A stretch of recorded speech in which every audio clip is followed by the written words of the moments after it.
María, gracias a la Fundación, Vicente, todo el mundo, Beatriz, José, todo el equipo maravilloso, porque este es un lugar muy especial. Que me acojan en las presentaciones de mis libros es algo que agradezco profundamente. Muchas gracias a Espasa. Es verdad, la experiencia de trabajar con una editorial es una experiencia muy particular y el equipo es maravilloso. Todas las facilidades, vamos a poner los códigos, vamos a poner tal, vamos a poner cual. Y también lo agradezco muchísimo. Agradezco mucho a todos vosotros y vosotras por haber venido aquí. Todos tenemos un montón de cosas. Y este libro es el resultado, en realidad, de un proceso que me ha llevado cerca de 30 años. Soy una persona que aprendo lentamente, las cosas van sedimentando poco a poco.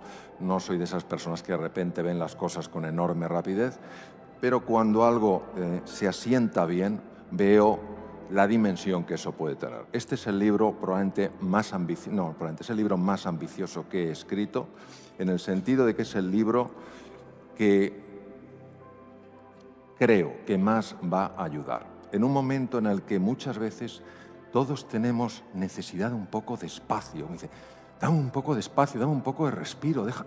No puedo con tanta presión, no puedo con tanta cosa, no puedo con tanta obligación, no puedo con este ritmo, ¿no? Y tenemos muchas veces la sensación de que es una falta de tiempo. Pero tener en cuenta que a comienzos del siglo XX una persona de 40 y pico años se consideraba una persona anciana. Y fijaros, entonces hay algo más profundo que el tema cronológico del tiempo. Hay algo que nos pasa, que no sabemos lo que es, pero que genera un montón de agobio y un montón de sufrimiento que es absolutamente innecesario. Este libro es la propuesta que yo os quiero hacer a vosotros y a vosotras para descubrir qué es eso que nos genera ese agobio, qué es eso que nos quita el aire, qué es eso que nos hace sentir esa necesidad profunda, ese anhelo de libertad. ¿Dónde está? ¿Y por qué? Porque hoy en día todos, sin excepción, todos los que estamos aquí, los que nos están viendo en streaming, todos estamos haciendo frente a enormes desafíos. Este mundo no es un mundo de cambio progresivo, es un mundo de cambio disruptivo. No te da casi tiempo a irte adaptando. Te tienes que adaptar, tiene que ser ya. Y ante todo esto, el ser humano es interpelado directamente a conectar con algo muy profundo. En el ejemplo que poníais, María y Jaime, es verdad. Tenemos una mirada tan superficial, nos cuesta tanto esa mirada profunda que vaya más allá, que tenga más calado, que diga, ¿qué es verdaderamente lo que hay dentro de mí? Entonces, vamos a hacer juntos, durante un periodo breve, un viaje hacia el interior, un viaje siguiendo una línea muy concreta, una línea primero que empieza en mi propia vida, algo que a mí me sacudió profundamente, algo que sigue en la filosofía antigua, en la medicina antigua, que se encuentra con los grandes desafíos que la Organización Mundial de la Salud nos plantea y que nos abre a un espacio increíble de oportunidad. Es un mensaje profundamente ilusionante, donde parece que hay noticias muy duras, noticias muy malas. Ese reconocer que es volver a conocer esa dimensión honda del ser humano y decir, oye, que yo tengo, que tú tienes, que nosotros tenemos recursos para hacer frente a todo tipo de desafío. Por lo menos afrontarlo como lo afrontan aquellas personas que saben que pueden, que creen que pueden, que esperan tener éxito. Entonces, claro, tener la oportunidad de compartir esto con la ilusión de que os pueda servir en esos momentos de desafío, esto a mi vida le da un completo sentido. Es decir, no podría tener una existencia más feliz que estar haciendo lo que para mí orienta mi trayectoria vital. Veréis, la vida se nos aparece en encrucijadas. Nos guste o no, de repente te encuentras con una encrucijada. Se te abre un espacio, te vas por allí o te vas para allá.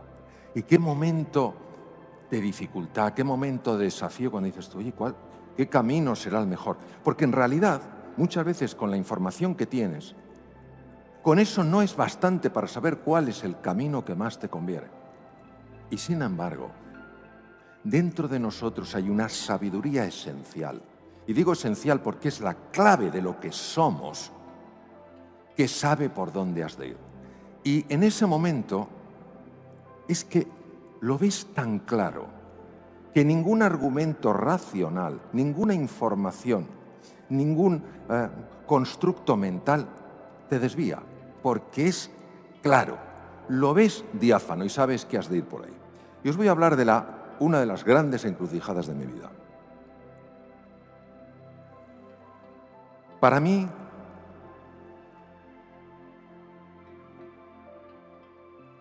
Félix fue un hombre muy especial. Para mí no ha existido nunca un comunicador como él. Su fuerza, su convicción, su capacidad de hacerte amar a la naturaleza. Félix hizo que yo me enamorara de la naturaleza, me enamorara de las águilas, me enamorara de la etología.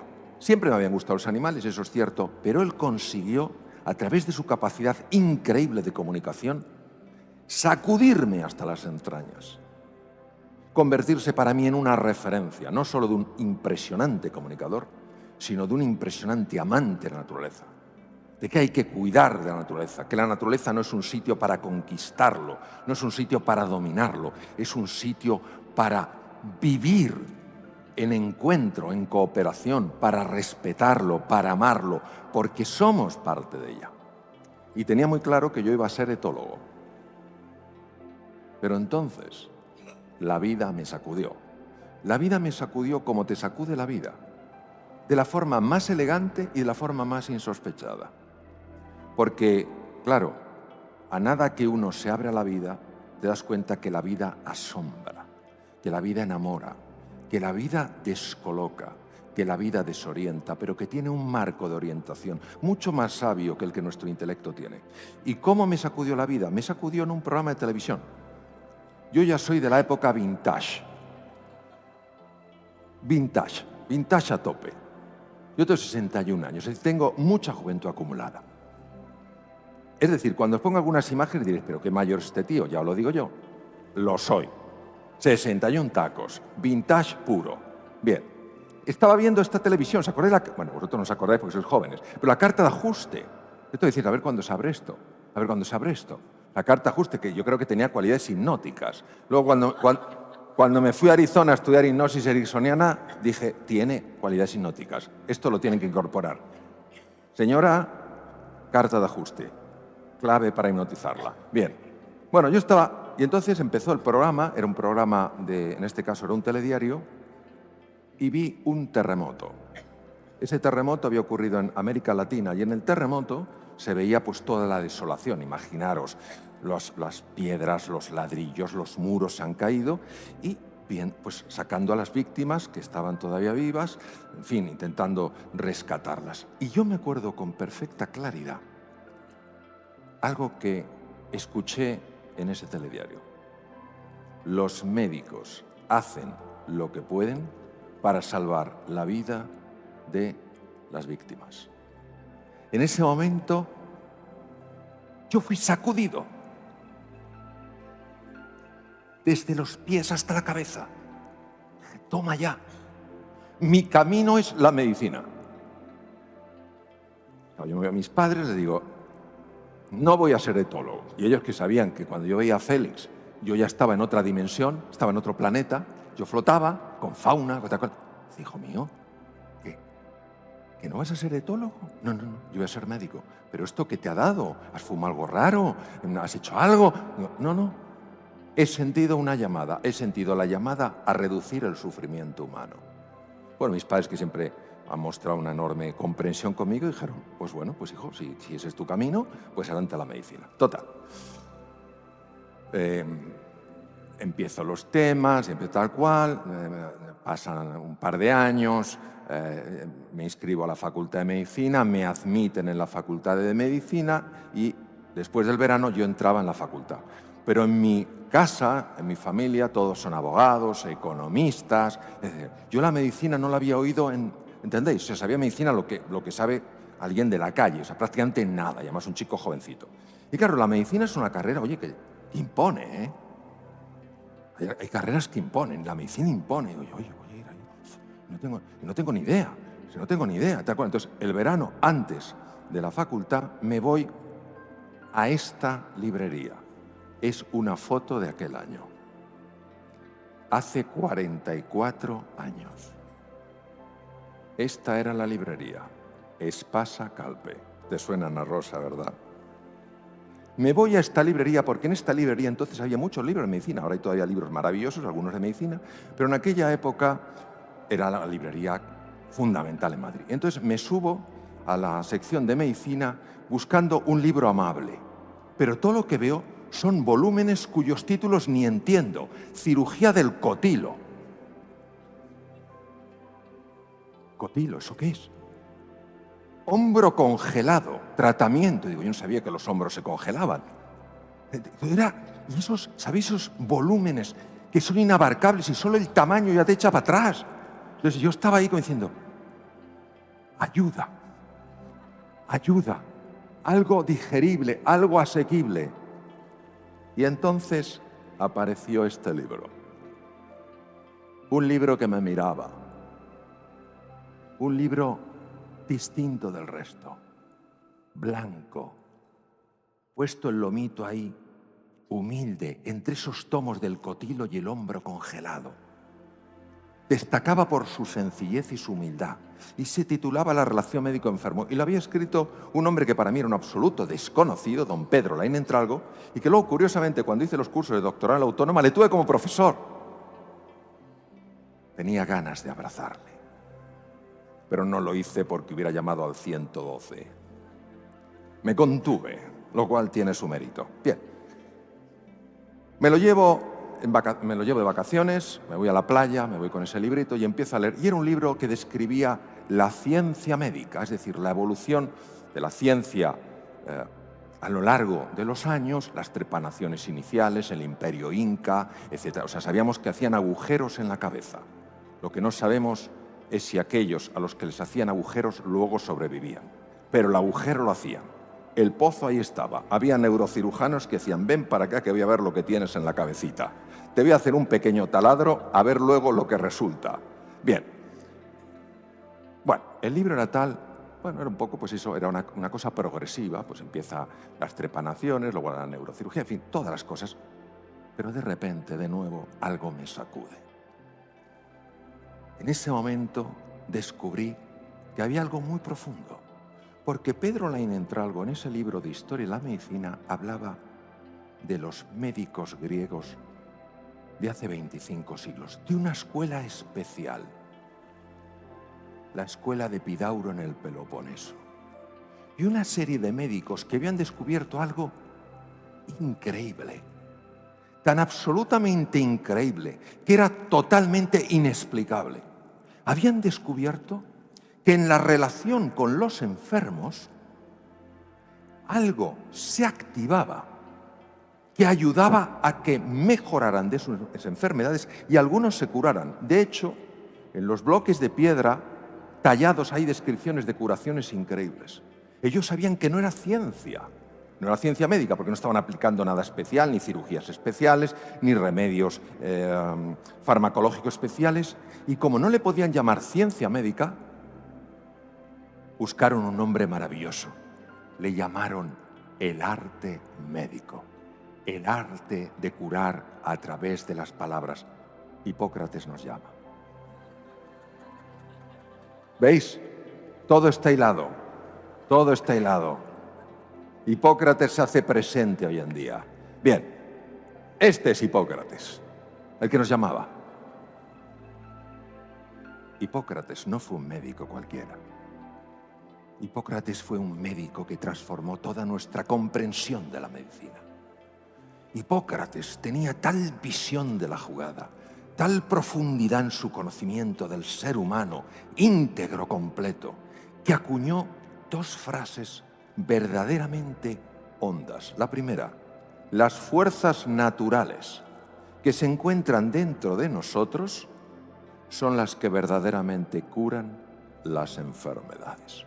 Toma ya. Las fuerzas naturales que se encuentran dentro de nosotros son las que curan las enfermedades. ¿Qué quería decir Hipócrates hace 2500 años? Era un lenguaje poético, era algo utópico. Pero es que no solo dijo eso, dijo muchas cosas, el famoso juramento hipocrático. Pero dijo otra cosa fantástica. Dijo, primero, no hagas daño. qué se refería? Primero no hagas daño. O sea, no solamente hay algo dentro de ti que cura, sino que primero no hagas daño. Cuando yo leí aquello, cuando leí la descripción de los médicos griegos, supe que había algo que valía la pena explorar.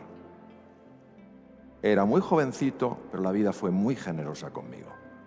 Y me hizo ver que había algo de valor, que la ciencia médica es imprescindible. Nadie quiere un cirujano que le diga, señora, señor, le voy a operar. Soy un cirujano muy empático. Esta operación no la he hecho nunca, pero mi empatía me desborda. Usted va, como dicen mis hijos, a flipar con mi empatía. No, el pobre que está diciendo, hay otro. ¿Se puede elegir aquí? ¿Hay alguien? No. Bien. Entonces, ciencia médica sí, pero también arte médico. Y hay otra llamada. Pero esta llamada, fijaros, viene de otro lugar distinto, pero casi en el mismo tiempo. Esto es lo bonito. 2500 años. Otra llamada de teléfono. Pero es que nos vamos de Grecia a la India, al norte, junto a los Himalayas, al Nepal.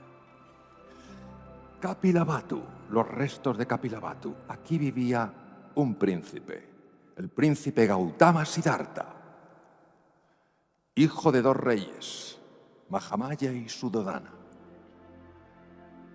Un hombre que pudo apreciar el sufrimiento de los demás.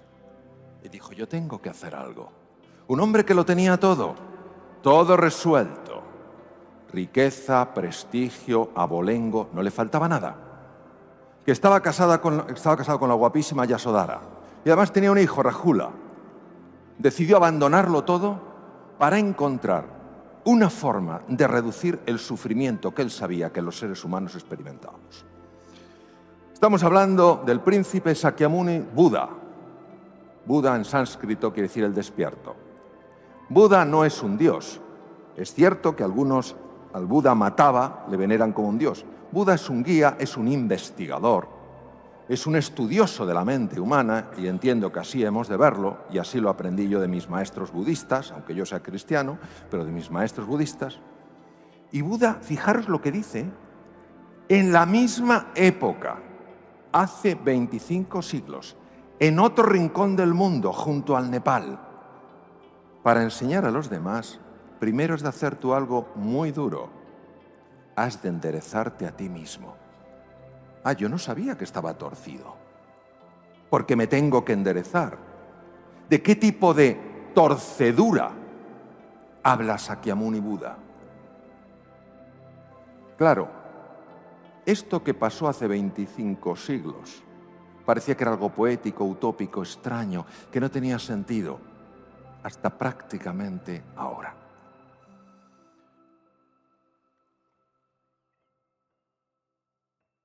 $2500 años en Grecia, Hipócrates y la escuela Epidauro, 2500 años en la India junto al Nepal, el príncipe Gautama Siddhartha, Sakyamuni Buda o primer Buda. En China aparece otro. Se completa el triángulo. Si yo digo Lao Tzu, ¿a alguien le suena Lao Tzu? Que levante la mano, yo levantaré siempre la mano, nadie estará solo. Lao Tzu. Bien. Si digo el Tao Te Ching, ¿le suena más gente?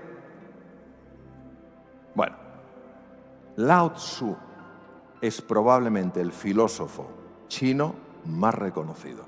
Podríamos decir junto a Confucio, pero Lao Tzu yo creo que es de una hondura increíble. Fijaos lo que dice Lao Tzu. 2500 años. Si estás deprimido, es porque vives en el pasado. Toma ya.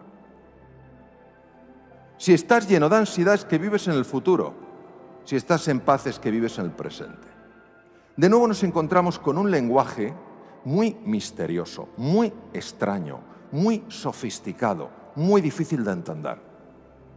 Hasta ahora. Organización Mundial de la Salud, nuestro organismo orientador en el campo de la medicina, nos alerta de varias cosas. Primero, ojo porque la ansiedad está subiendo a tal velocidad que no sabemos lo que vamos a hacer con ella. Ojo porque la depresión los cuadros de depresión cada vez más frecuentes. Ojo porque la diabetes tipo 2 y la obesidad, sobre todo la obesidad infantil, parecen imparables. Y la Organización Mundial de la Salud es muy sabia. Yo no soy nada sabio, pero la Organización Mundial de la Salud es muy sabia y dice que la salud no es solo la ausencia de enfermedad. Nosotros los médicos en 6 años de carrera se nos enseña solo a ver enfermedades, no a ver potenciales sanadores, no a trabajar sobre el potencial humano que, según Hipócrates, tenía la capacidad de ayudar a hacer frente a grandes enfermedades. Según la Organización Mundial de la salud no es solo la ausencia de enfermedad, sino el bienestar psicológico, social y emocional de un ser humano. Es decir, de alguna manera la OMS nos dice que miremos a la persona, no como un cuadro clínico interesante, no con una hepatomegalia, un hígado grande, sino un ser humano completo que además tiene un hígado, pero no es solo su hígado. Y nos pide que hagamos una cosa, nos pide que reflexionemos sobre la necesidad de repensar nuestra forma de vivir. ¿Nos da la sensación de que hay algo en nuestra forma de vivir que no funciona? ¿Nos da la sensación de que vamos demasiado agobiados? ¿De que necesitamos ese espacio de paz, ese tomarnos un respiro? ¿Dónde está la raíz del problema? ¿Por qué nosotros, que no pasamos hambre, que no pasamos frío, que estamos razonablemente sanos, que tenemos un grupo de gente que nos quiere, por qué muchas veces resulta tan difícil sentirse pleno, sentirse feliz?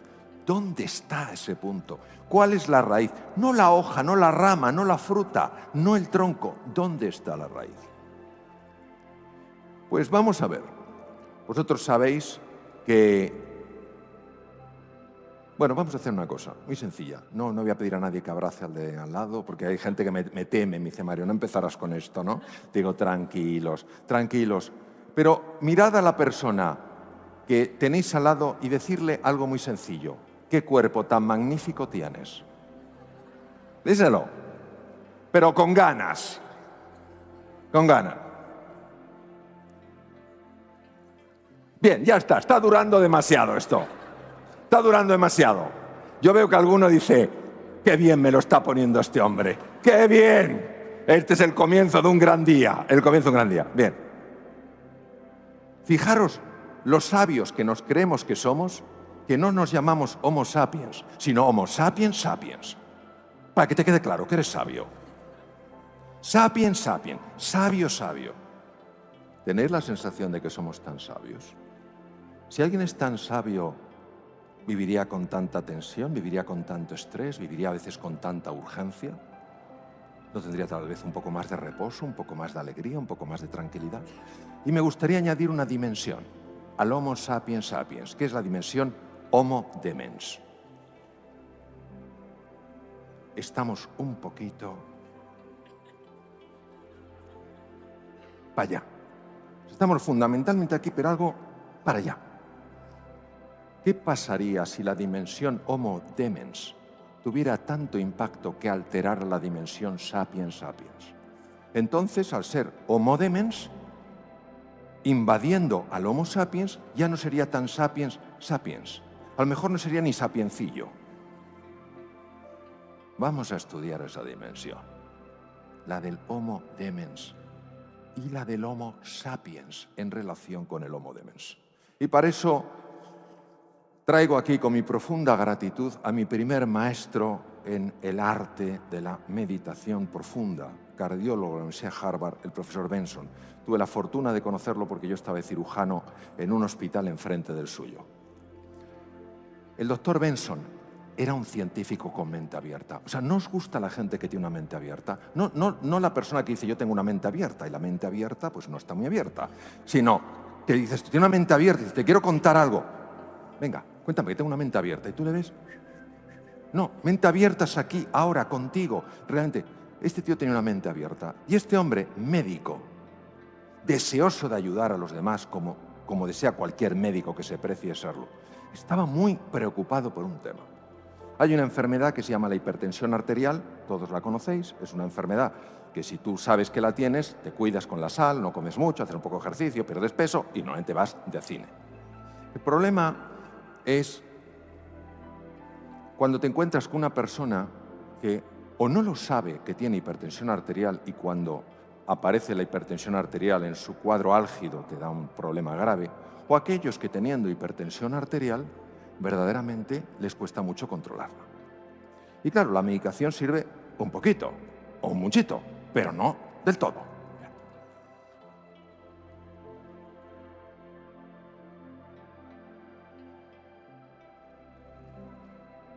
Hay muchas arritmias, alteraciones del ritmo cardíaco, que los cardiólogos no saben de dónde vienen. Hay muchas hipertensiones que los médicos no sabemos de dónde vienen. Y el doctor Benson se planteaba si había algo que pudiéramos hacer utilizando el cerebro para regular esos estados de hipertensión arterial. Él sabía varias cosas. Él sabía que el sistema vegetativo, que es el sistema que controla todas las vísceras del cuerpo, tenía dos ramas, el simpático y el parasimpático. Él sabía que el simpático es el sistema que se activa cuando tú estás en alerta o cuando estás en alarma. Vas por la calle, ves a una persona que tiene un aspecto extraño y entonces te pones en alarma. El sistema simpático se activa, lleva sangre a la musculatura. ¿Para qué? Porque si tienes que correr, no corras como corres habitualmente, salvo mis amigos maratonianos que están aquí que corren como gacelas, sino para que corras deprisa, muy deprisa. Entonces el sistema nervioso simpático se lleva gran parte de la sangre a la musculatura y se la lleva de órganos como puede ser el aparato digestivo, el aparato reproductor, incluso el cerebro, porque claro, tampoco es el momento para estar reflexionando sobre el origen de la vida, de dónde vienes y a dónde vas. Claro, esto roba mucha energía, tiene que ir a los músculos. Y sabía que el sistema nervioso parasimpático es el que te calma, el que te regula, el que te equilibra. Claro, y él decía, claro, un enfermo mío con hipertensión arterial, con un problema cardíaco, de repente tiene un disgusto, le pasa cualquier cosa, está en medio de un atasco y el sistema simpático se activa y ¿qué hace con la tensión? Bien. Ay, si yo pudiera activar el sistema parasimpático. Porque entonces, desde aquí arriba haría... Pero la medicina que decía que esto era, lo voy a decir en 3 palabras, siguiendo a Jesulín Dubric. Imposible. Era imposible. Era imposible poder controlar el sistema parasimpático. Es cierto que el gran fisiólogo, oftalmólogo suizo convertido en investigador Rudolf Hess, en 1949 gana el Premio Nobel de Fisiología al descubrir, en eso que veis ahí, que son unas láminas del libro, en el diencéfalo, que es una estructura muy profunda del cerebro, descubrir y describir los núcleos más importantes. Y entre esos núcleos está el conjunto llamado hipotálamo. Tiene el tamaño de un guisante, pero manda. Ahí lo que manda ese pequeño guisante.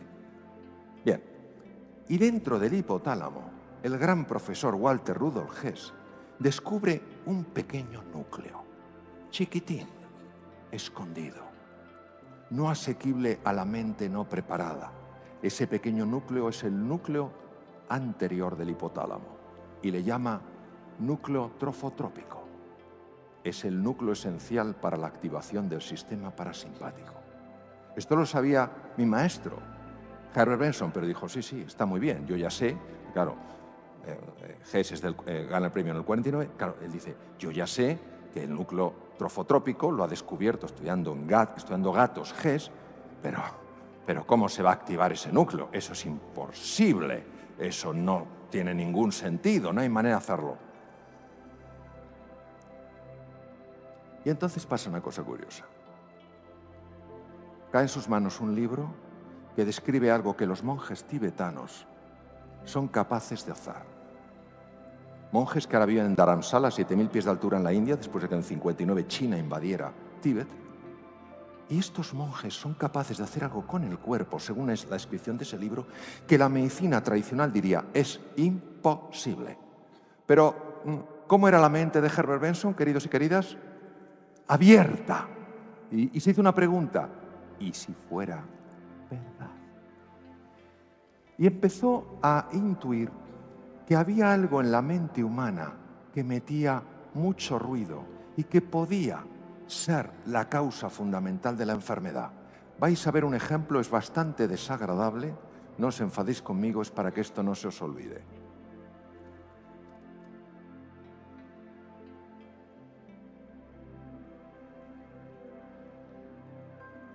Es incómodo, ¿verdad? ¿Cuánto tiempo podríamos aguantar esto? Poco. Bien. Estos son los sonidos más desagradables que existen. ¿Os imagináis lo que es tener metido eso en la cabeza? Sin saber que lo tienes.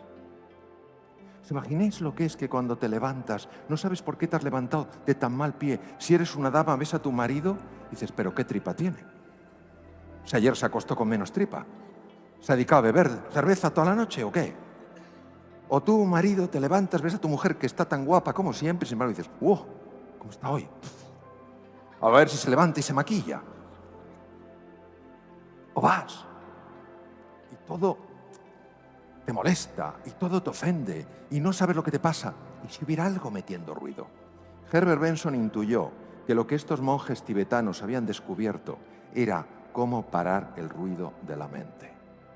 Y entonces, como era un tío abierto, exponiéndose a la ridiculización de aquella época, todo un cardiólogo de Harvard, consigue una beca del Instituto de Salud Norteamericana después de un año de conversaciones con el actual Dalai Lama, un hombre súper abierto, súper entrañable, pero en aquella época tenía muy poca conexión con el mundo occidental, consigue ir allí y hacer registros de los monjes.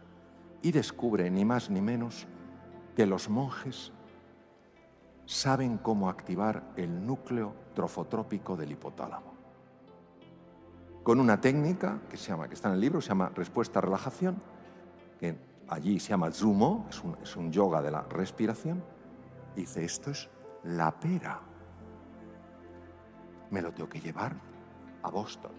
Se lo lleva a Boston y empieza a hacer registros de lo que pasa con condiciones muy complejas y sofisticadas de investigación con las personas que aplican este ejercicio sencillamente para no quedar envueltos en este ruido tan desagradable que ni siquiera sabe que tienen. ¿Y con quién lo hace? Con sus enfermos. Esos enfermos a los que él tanto quería. Sus enfermos hipertensos, cardiópatas, etc. Y empieza a observar cosas curiosísimas. Empieza a observar que algo tan sencillo, pero tan contraintuitivo, reduce la tensión arterial, hace que después de la cirugía cardíaca tengan menos arritmias. Y dice, esto es un profundo descubrimiento. Y entonces lo publica y empieza a extenderse, etcétera, etcétera, por todas partes. Bien. ¿Cuál es el problema nuestro? ¿Dónde está el Homo demens? Mirad. El Homo sapiens sapiens es aquel que cree que la vida, como decía mi queridísima amiga María de Villota, la vida es un regalo. Sabe que la vida tiene sus dificultades, pero que la vida nos quiere, que la vida nos ama, que la vida desea nuestro triunfo. Pero también tenemos la parte del Homo demens, que cree que su mundo mental está por encima del mundo real. Es nuestra arrogancia, nuestra soberbia, nuestra prepotencia, nuestro deseo de control, de dominio del otro, de invasión de espacios, de no bastarnos nada, de querer más y más, no con una ambición sana, sino con una ambición absolutamente fuera de todo sentido. Y claro, cuando este mundo mental alterado, que genera ruido, se colapsa con el mundo real, uno se siente amenazado, vive angustiado, vive alborotado y cree que el problema es del mundo real y no se cuestiona que a lo mejor el problema es de su mundo mental. Esta es la curva de los doctores Yorkis y Dodson, también de la Universidad de Harvard, que demostraron algo fascinante. En esta lámina del libro vemos lo siguiente. Fijaos qué curioso. Todos necesitamos un nivel de presión para tener un nivel de eficacia, tomar buenas decisiones, analizar las cosas bien, ser creativos, analizar las consecuencias de algo que vamos a hacer. Todos necesitamos eso. Pero fijaros que cuando la presión pasa de un nivel, el performance, el nivel de rendimiento baja radicalmente. Muchas personas creen que esto es debido a que les falta capacidad. Y ante un desafío, un examen, opositores, por ejemplo, presentar un proyecto, hacer frente a una dificultad, cuando ven que no pueden, creen que no pueden porque no tienen lo que hay que tener para poder. No se dan cuenta de que la parte demens está con su ruido perturbando sus facultades. Pues una de las cosas interesantes en la ley de Yerkes-Dodson o la gráfica de Yerkes-Dodson es que la mayor parte de la presión no la da el mundo exterior, la genera el mundo interior. ¿Cuántas veces no nos habrá pasado a todos, a mí desde luego, que hay algo que te parece que es demasiado grande, lo vas posponiendo y dices, no puedo, no puedo, y llega un momento en que cuando lo tienes que resolver, ¡va! Y lo resuelves. ¿Sabéis de lo que hablo? Que sí. Pero no solemos pararnos a pensar a qué es debido esto. Yo recuerdo una vez que a mí la ginecología siempre me ha espantado. Si alguien se pone de parto, que llame a otro. Honestamente. Me ha espantado. Y recuerdo que tenía los exámenes de ginecología, a mí me encantaba la cirugía, la medicina interna, neurología, todo eso. Y fui posponiendo el estudio hasta que me quedaban 4 días. 4 días para 2 tomos del famoso ginecólogo José Botella y Usía. Un gran libro, pero claro, una cantidad de materia imposible. Yo recuerdo que en esos 4 días empecé el primer día con un nivel de presión, claro, imaginar, o sea, digo, me van a poner no un 2, un 0. Un nivel de presión enorme. El nivel de eficiencia era nulo. O sea, yo me ponía a leer la página, la acababa de pasar y no me acordaba de lo que había leído. No sabía si había leído poesía, prosa, astronomía, ginecología. No tenía ni idea. Pero hubo un momento, algo me ocurrió, donde inmediatamente la presión cambió y en 2 días me aprendí los 2 tomos. Nunca había experimentado nada igual, pero tuve una sensación de la capacidad que todos tenemos dentro. Bien. El problema cuando el mundo mental mete tanto ruido y nos lleva a ese lado de la curva es que inhibe directamente y de una forma demoledora lo que veis ahí, la corteza prefrontal. La parte anterior del cerebro, que es la más importante para que tú funciones bien en la vida y resuelvas los desafíos a los que te enfrentas. Tu capacidad de negociar, tu capacidad de ser creativo, creativa, de tomar buenas decisiones, de aprender deprisa, de adaptarte a nuevos desafíos y exigencias, depende de que tengas una corteza prefrontal que funcione bien. Pero si tu nivel de presión es excesiva, por este ruido mental generado por la mente del Homo demens, entonces tú no funcionarás bien. Lo fácil es decir, no tengo talento, no tengo capacidad, no doy la talla. No, hay otra explicación. Me parece que una explicación que tiene mucho más sentido. Claro, imaginaros lo que puede suponer para cualquiera de nosotros, donde solo veíamos problemas, empezar a ver oportunidades. Donde solo veíamos muros, empezar a ver fronteras. Donde solo veíamos límites, empezar a ver posibilidades. Yo sé que parece demasiado bonito. En mi experiencia esto es así de literal. Ahora es tan contraintuitivo que por eso a mí, que soy de lento a aprender, me llevo tantos años caer en la cuenta. Hay una exposición maravillosa, os recomiendo que la veáis, de Escher, es uno de los grabadores, es holandés que más me gusta. Y Escher, no sé si pensaba en estas cosas, pero yo sí pienso en estas cosas cuando veo sus obras. Cuando tú empiezas a reducir la parte de Homo demens, que está junto a la de Homo sapiens sapiens, cuando empiezas a reducir el ruido mental, empiezas a ver en lo mundano lo extraordinario. Ya no está solo el barro que te mancha los zapatos, empiezas a ver ese espejo que te refleja la naturaleza. Imaginaros lo que es ver algo como si fuera por primera vez, dejarte sorprender por lo sencillo, estar así. El lugar este ya lo conozco, no, esto también, nuevo.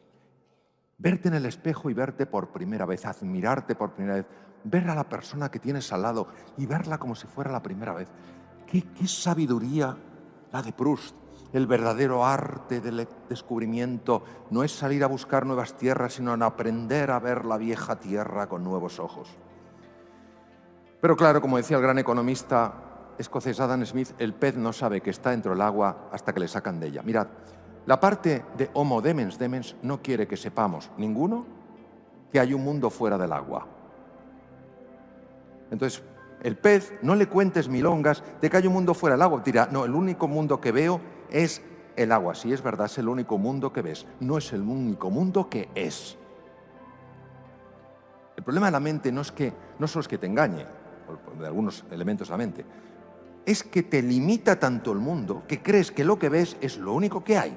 Y entonces te pierdes todo un abanico de posibilidades. También muy bien reflejado por Escher en su obra La relatividad. Por cierto, que hay una historia muy bonita donde Albert Einstein vino a España y estuvo con un humorista muy conocido y estuvieron, creo que fue, no sé, en la Cava Baja, en un restaurante de la Cava Baja, y los periodistas estaban entusiasmados viendo que el humorista no paraba de hablar con Einstein. Sabéis que Einstein hablaba alemán y hablaba inglés, y el humorista, según ellos, pues no sabía ni alemán ni inglés. Y cuando termina le dicen, me parece que se llamaba Tono o algo así. Señor Tono, le hemos visto muy interesado hablando con el profesor Einstein. Y dice, sí, así es espectacular. Dice, pero perdón, ¿usted habla alemán? No tengo ni idea. ¿Y habla inglés? Tampoco. Dice, ¿de qué han hablado? De que todo es relativo. Bien, entonces, ¿qué pasa? Que nuestro mundo mental, cada uno ve una faceta de la realidad y pensamos que eso que vemos es lo único que hay. No, el mundo real incorpora todos los puntos de vista. Qué riqueza, qué maravilla. Y bueno, esto es una cosa maravillosa, es decir, si podemos vivir en 3 dimensiones, ¿por qué vivir en 2? ¿Por qué vivir en 2 si puedes vivir en 3? Esto es lo que ofrece este trabajo, estas prácticas, estas enseñanzas. Ayudarnos a conectar verdaderamente con lo que somos. No solo con el envoltorio que rodea el cofre, sino lo que verdaderamente contiene el cofre. Porque en el fondo todos libramos batallas, más o menos difíciles, más o menos largas, más o menos costosas. Pero las guerras se ganan dentro. Mis buenos y queridos amigos maratonianos, que tengo aquí unos cuantos, en alguna ocasión que hemos hablado de ello, me han dicho claramente lo siguiente. Lo más importante es cómo estás en la línea de salida, ¿verdad, Jaime? Tú que vas varias veces a Nueva York. Es cómo estás en la línea de salida. Hay personas que están en la línea de salida y ya saben que no llegarán. Claro, no llegan. ¿Veis? No llegan. Y aquellos que saben que pueden llegar, consiguen llegar, como sea, de la manera que pueden, pero llegan. Pues es lo mismo. De lo que se trata es de ir aparcando un poquito al Homo Demens y dejar que resurja con fuerza, con pujanza, el Homo sapiens sapiens. Este es otro de los grandes. Junto con Herbert Benson, hablamos de los años 70, él es un PhD en microbiología por el MIT, John Kabat-Zinn. John Kabat-Zinn decidió aplicar estas metodologías inventadas en Oriente hace 2500 años. Por un lado, el príncipe Sakyamuni Buda, Gautama Siddhartha, por otro lado, Lao Tzu. Aplicarlas al mundo del estrés, a esa tensión que nos desborda, ese ahogo, dame un respiro, dame un espacio, déjame un poco tranquilo, déjame un poco tranquila, quiero paz, quiero un poco de serenidad. Y claro, empezaron a haber resultados. Empezaron a haber resultados porque lo hizo en la Universidad de Massachusetts, los médicos empezaron a mandar situaciones bastante difíciles y estas personas empezaban a mejorar. Y este es otro de mis maestros, Judson Brewer, que no solamente es un neurocientífico fabuloso, sino que es un violinista portentoso y un ser mágico por su simpatía y su cariño. Nos vamos a quedar alucinados de lo que ha descubierto Judson Brewer. Él empezó en el Johns Hopkins en Baltimore y ahora está en Massachusetts. Fijaros, ¿quién de vosotros, quién de vosotras se puede relacionar con lo siguiente? Va en el coche, llega a un sitio y no se ha dado cuenta de por dónde ha pasado. O sea, va en piloto automático. Nosotros pensamos que esto es lo normal, pero el caso es que no nos damos una torta, lo cual es sorprendente. Es como si tuviéramos un pilotillo, es como cuando vas en avión y entonces ves al capitán, al comandante que sale y dices tú, ¿quién pilota? ¿Quién pilota? El piloto automático, estás tranquilo. Bien.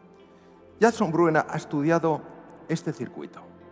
Este circuito, que es el circuito del piloto automático, la red neuronal por defecto, Default Network, y ha observado lo siguiente. La mayor parte de las veces, este ruido mental que ya hemos visto en Herbert Benson se refleja en una pérdida de atención. Estar dándole vueltas a las cosas mientras uno circula aumenta tremendamente la posibilidad de tener un accidente. Pero no solo eso, es que esta mente errante, que se llama mente errante, podríamos compararla con el ruido mental del Homo Demens, esta mente errante es una de las causas de tensión interior. Porque ¿sabéis lo que pasa? Cuando esta mente errante funciona, bloquea otra parte que se llama la red ejecutiva central. Cuando tú estás volando la parte tuya del cerebro que está atenta, que está conectando información, que está generando creatividad, que está generando novedad, se bloquea. Por eso una de las grandes aplicaciones del mindfulness es en los problemas de déficit de atención, que van creciendo a lo bestia. Porque claro, esta red lo que hace es que estemos permanentemente inatentos. ¿No veis la falta de atención que hay? Yo tengo muchos amigos abogados, algunos están aquí, que me dicen, mira Mario, el problema es que le das hoy en día a una persona más joven, un millennials, un documento para leer y a las 10 páginas ya no puede porque vivimos entre pantallas. Bueno, pues lo que se ha visto es que la práctica de estos ejercicios de mindfulness, que sería la traducción inglesa de sati, en Pali, la lengua que hablaba Buda, meditación, lo que hacen es empezar a cambiar el circuito. Entonces tu mente errante ya está errando menos, en todos los sentidos. No solamente comete menos errores, sino que además está menos volátil y estás mucho más concentrado, más concentrada, hasta el punto en el que cambia la arquitectura del cerebro. Esto es increíble. O sea, que unos ejercicios donde aparentemente lo único que haces es centrarte en el aquí y en el ahora, en el presente, sean capaces de cambiar la arquitectura cerebral, verdaderamente es algo que a mí personalmente todavía me sorprende. Sara Lazar, del Hospital de Massachusetts, que pertenece también a la Universidad de Harvard, ha trabajado mucho viendo qué pasa en las personas, en el cerebro de cualquiera de nosotros, cuando nos vamos entrenando en este tipo de prácticas, que lo que hacen es reducir el impacto que el Homo demens tiene en nosotros, reducir el ruido mental. Ella ha trabajado una estructura preciosa, la vais a ver, este es el encéfalo, es una resonancia real, y en un momento determinado parte del tejido desaparecerá y veréis una estructura. Ella trabajó mucho en esta estructura, que en cuanto aparezca, os la mostraré, aparecerá en colores, es el hipocampo, por su forma de caballito mar. Se ha visto que las personas que practican estos ejercicios aumentan el grosor del hipocampo. Ahora me dices, bueno, Mario, yo soy una persona práctica. Yo no quiero ir por ahí diciendo, ¿qué tal estás? Pues mira, con un hipocampo es una pasada. Yo no quiero fardar de eso. Yo lo que quiero es que me sirva. ¿Para qué me sirve el hipocampo? Bueno, el hipocampo te sirve para mucho. ¿Quién quiere mejorar la memoria? ¿Quién quiere mejorar su control del miedo? Oh. ¿Quién le gustaría mejorarse a sí mismo? Es decir, reinventarse, transformar la propia arquitectura del cerebro, haciendo que nuevas experiencias lleven también a nueva forma de vivir. Todo eso lo hace el hipocampo. No está mal. Pues se ha visto, Sara Lazar lo ha demostrado, cómo las personas, y no estamos hablando de, no, cuando lleven, como mi querido amigo Mathieu Ricard, miles y miles y miles de horas de entrenamiento. No, no. En unos pocos meses ya se puede registrar un aumento del grosor del hipocampo. Damas y caballeros, esto es la locura. Lo he dicho en alguna ocasión. Cuando yo estudié medicina, 6 años de carrera, en tercero, la profesora de psicología clínica me dijo, dijo a la clase, que a los 7 años la personalidad estaba totalmente hecha. Y yo tenía 19. A los 7 está ya fija. Y yo dije, esto es demasiado, yo esto no lo puedo absorber. Esto, vamos, ni con un bote de Valium. Digo, no puede ser. Entonces esperé a que terminara la clase y dije, profesora, vamos, quiero hablar con usted. La mujer un poco distante y dice, ¿qué le pasa? Digo, no, pues que estoy un poco confundido, porque me parece que ha dicho usted que a los 7 años la personalidad está totalmente definida, pero seguro que no la ha entendido bien. Oye, me miró y me dijo, ha entendido usted perfectamente. A los 7 años la personalidad está totalmente hecha. Le dije, oiga, profesora, es que yo tengo 19 años, quiero cambiar muchas cosas de mi vida. Me miró y me dijo, es tarde. Menos mal que no me lo creí. Imaginaros un hombre de 61 años que se ha quedado en los 7. Bien. La capacidad de cambiar la arquitectura del encéfalo, la capacidad de cambiar su estructura a través de unos ejercicios que lo único que hacen es parar al Homo demens, el ruido, es algo que a mí todavía me sobrecoge. Otro de mis queridísimos maestros, una persona de una talla humana extraordinaria, Richard Davidson. Richard Davidson ha demostrado algo. ¿Cómo deciros? No me parece que pueda la ciencia expresar algo más hermoso que lo que este hombre y su equipo desde el Weizmann en la preciosísima ciudad de Madison, en Wisconsin, ha demostrado. Que el amor es capaz de reestructurarte el cerebro. Que el amor no es una cosa blandita, azucarada. ¿Cuánto me amas? Mucho. Yo también. Sino que el amor tiene una fuerza tremenda. Quiero poneros un brevísimo extracto de una película que a mí me conmocionó. De una persona, es muy breve, que ganó en el 2004 el Premio Nobel de Economía por sus hallazgos o sus descubrimientos, la teoría de los juegos. Sabéis que es el profesor Nash, conoció a Einstein, ayudó a Einstein con sus ecuaciones, ambos trabajaron en Princeton, en New Jersey, y es el momento en el que él recibe el Premio Nobel de Economía. La película es una mente maravillosa con Russell Crowe, que es un actor, en fin, de un nivel extraordinario, y observar cómo define el amor. Ya sabéis que John Nash tenía una esquizofrenia, por eso habla de lo delusional, cuando se fue de físico a metafísico delusional y back. Entonces, que un hombre de esta talla, como economista, como científico, llegara a la conclusión de que el amor es algo con capacidad transformadora, a mí por lo menos me conmueve hasta las entrañas. Pero es que Richard Davidson ha mostrado que cuando estos ejercicios, en el libro hay uno que se llama Meta, que es basado en esto, Loving Kindness Meditation, ha demostrado que cuando tú practicas esto, que es un ejercicio donde tú expresas amor a tus seres queridos y vas extendiéndolo a personas a lo mejor que son menos queridas, hay un cambio físico, arquitectónico en la estructura del cerebro. La región orbitofrontal izquierda aumenta de tamaño físicamente por la neuroplasticidad y el haz, llamado fascículo arcuado, el uncinado, el arcuado viene a otro sitio. Cuando el fascículo uncinado, por su forma de gancho, conecta con la amígdala, ejerce mucho más efecto. La amígdala en el cerebro, en los lóbulos temporales, es donde se origina el miedo y la ira. Que la compasión te ayude a vivir con menos ira y con menos miedo, y que lo haga alterando la estructura del cerebro, es verdaderamente algo sobrecogedor. Entonces vamos a hacer un ejercicio para terminar, para que tengáis una experiencia de lo que es el mindfulness y una breve explicación. El homo demens, este ruido mental, es como el oleaje en el mar. Y claro, te viene una ola, te viene otra, ya no sabes cómo hacer para lidiar con tantas olas. Entonces, a través de estos ejercicios, lo que haces es conectar los dos hemisferios del cerebro. El izquierdo más lógico, calculador, más racional, más estructurado, y el derecho más imaginativo, más creativo, más intuitivo, más holístico, más global.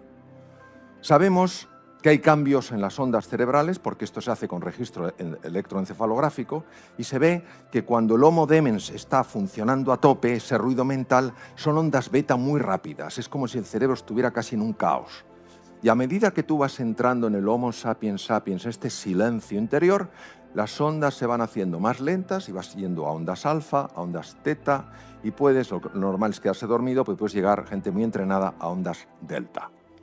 Es curioso porque en las ondas alfa, en las ondas teta y en las ondas delta, el sistema nervioso parasimpático, acordaros, este que cuida de los tejidos y protege la salud, está especialmente activo.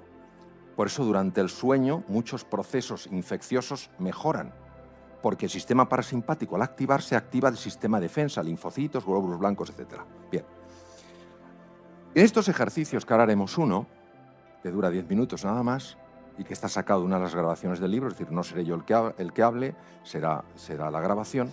Lo que vamos haciendo es bajando de nivel. Entonces, ¿qué pasa? Que sí vemos el oleaje, lo vemos por arriba, pero ya no nos altera tanto. Lo único que nos piden estos ejercicios es el foco de atención, llevarlo a la respiración y a las sensaciones del cuerpo. Porque el Homo demens, ese ruido, lo que quiere es que le prestes atención. Estés ahí diciendo, vamos a ver, ¿esto cuánto va a durar? A ver, ¿esto me va a ayudar a mí para ganar más pasta, sí o no? Porque a mí me interesa la pasta. Ahora me duele algo, ¿me va a quitar el dolor? Entonces ya estás generando tal presión que el proceso se altera. Entonces, ¿qué pasa? Que tú coges y llevas tu atención a la respiración y a las sensaciones corporales. Claro, 2/3 del libro están escritos para explicar cómo esto funciona.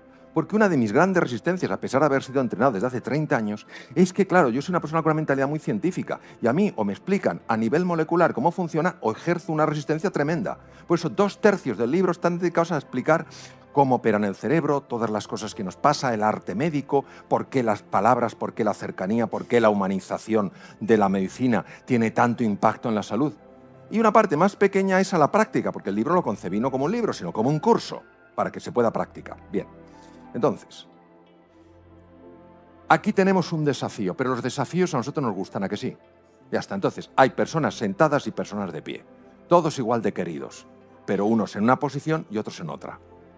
Bien, entonces, en la grabación escucharéis, porque está hecho para personas sentadas o tumbadas, escuchar si estás sentado o estás tumbado, bueno, pues puedes estar sentado y puedes estar de pie. Los que estéis sentados os voy a pedir que descrucéis las piernas, que peguéis el coxis, que es donde cambia la espalda de nombre, ¿vale? Lo peguéis bien, descrucéis las piernas, descrucéis los brazos y las manos sobre vuestros muslos con las palmas hacia arriba. Los que estáis de pie, os voy a pedir que toméis una posición cómoda, pero que no cerréis los ojos. Pero tampoco los tengáis como el búho. A ver qué pasa aquí. Sino los ojos entreabiertos, un poquito hacia abajo. Pero también lo podéis notar, porque a veces esto te es especialmente útil antes de una reunión. Y claro, antes de una reunión muy importante, donde os estáis jugando un montón, lo que no vas a decir es, deme una silla. No, porque te dirán, eso, ¿qué le pasa? Bien, y lo tendrás que hacer de pie. Bien. Nosotros los cirujanos hemos aprendido a hacerlo de pie. Vale, entonces, lo que vamos a hacer es esto nada más. Es empezar a bajar de nivel. Empezar a ayudar a que ese homo demens, ese ruido incómodo que opera por vía inconsciente, se vaya atenuando. Como es un proceso que ocurre por vía inconsciente, sí notaréis la relajación, sí notaréis la calma y la serenidad. Lo que pasa es que no notaréis cómo está actuando por dentro, mejorando muchas cosas. ¿Cómo sabes que está actuando? Porque luego, cuando a ti algo te tensaba, ahora ya no te tensa.